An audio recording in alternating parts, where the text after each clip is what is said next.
All right, everyone, welcome to another episode here.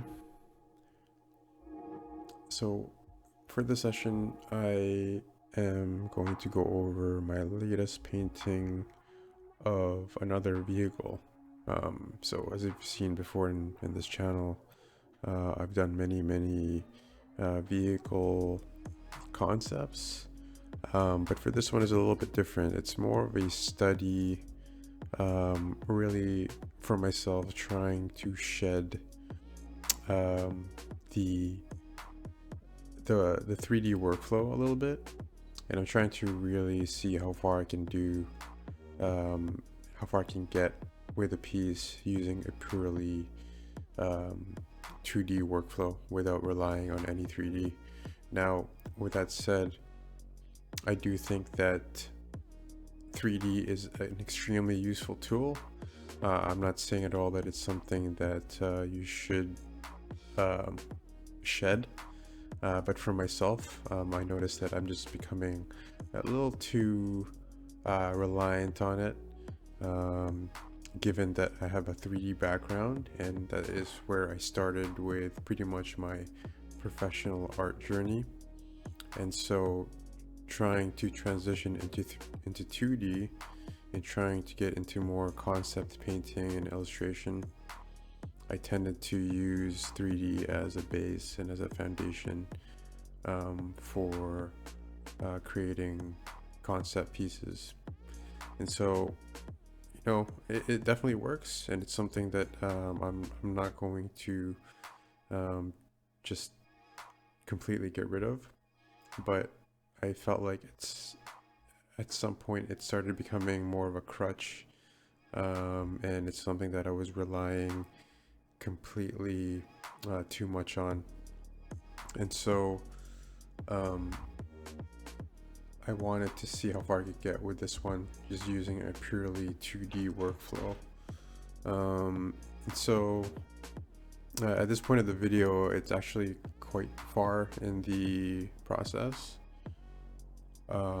I didn't record the earlier bits, but basically I kind of skipped from line work to blocking out colors right at the beginning there. And yeah, so at this point it's really blocking out the values and finding out my value groups, and really like this a reference piece like this with a hard surface vehicle. I think it's actually a really easy, a very beginner's kind of study, because there's not a lot of soft transitions, which I think are a lot more difficult than very hard edges, right? So for example, you have sort of the undercarriage there, where it's a completely different value, and then you have the top side of the front where it's a brighter value, and then you have the side there, which is the brightest part of the brightest lit part of the vehicle.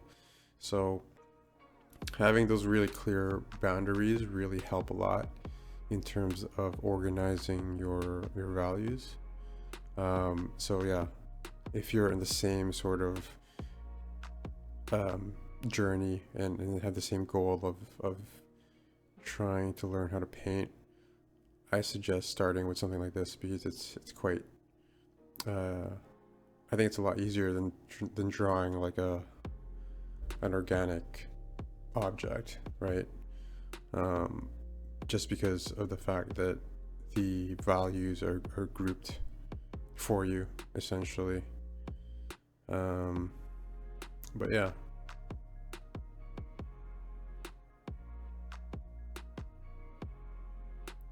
So yeah, again, it's really a lot like my older pieces, where I was using 3D to really figure out the value groups. But this time around, it was like up to me to paint them in, as opposed to relying on engine lighting, on like a rendering lighting of a 3D piece of software to help me with that. So instead of doing that, I wanted to see if I could do it myself, and using just pure reference and kind of just picking the values myself, if that makes sense. And yeah, this is something that I ended up quite happy with, because again, the 3D workflow really felt like a like training wheels, and I felt that it was starting to really limit my progress. And again, as I said in the beginning, this is not something I'm going to completely shed. 3D is probably still something that I'm gonna use quite heavily, but I think the best artists who use 3D, they already know how to paint without it, if that makes sense. So I think for the next little while, I'm going to see how much I can develop my pure 3D workflow, and I'm going to stay away from 3D for a while.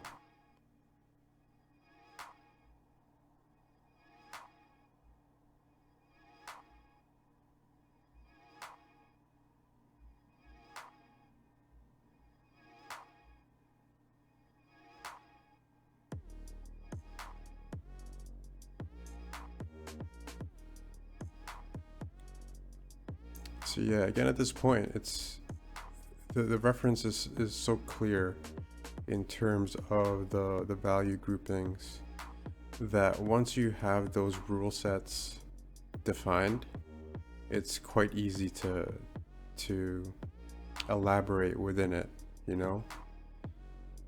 So for example, like the darkest areas, they have that very defined range of how dark it is and how bright it is within those areas. And so then you can play within those rule sets, right? And really, I think the hardest part is to figure out what those value groups are to begin with. But I think once you kind of get that up and running and get those things to a really good spot and organized, everything else is kind of just becomes very creative.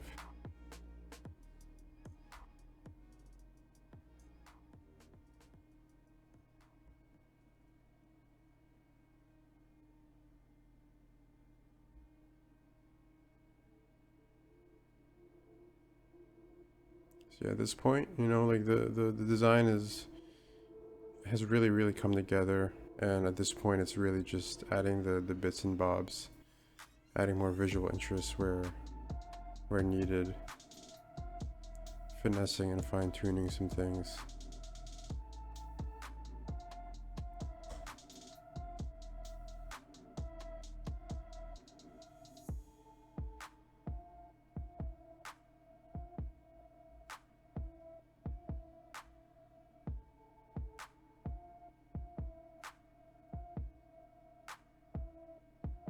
So yeah, you know, just really slowly, gradually trying to take the 3D training wheels off, so to speak. Again, using reference here, basically it's a study, just really copying what's in the photograph. So I think once I build up the skill set, I'll be able to hopefully kind of create my own original designs with a lot more originality to it, and that's the goal. But yeah, that's about it for this one. Hope you enjoyed this little session, and hope you like it, and I'll catch you next time.